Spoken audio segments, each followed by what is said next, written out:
How to use Manus AI for complex tasks. First, open Google Chrome on your Android phone and go to manus.ai. Then, sign into your Manus AI account. If you don't have one yet, tap Sign Up and create a free account.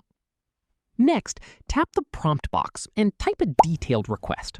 For example, you can write, "Research the best budget laptops under $800, compare their features, and create a summary table with buying recommendations." After entering your prompt, tap the Send or Run button. Manus AI will begin working on your request by completing multiple steps automatically. Wait while Manus AI researches information, analyzes data, and prepares the final result.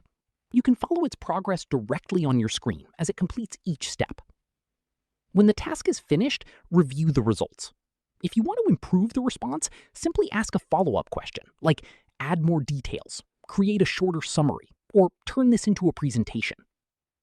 Finally, save, copy, or share the completed result using the available options.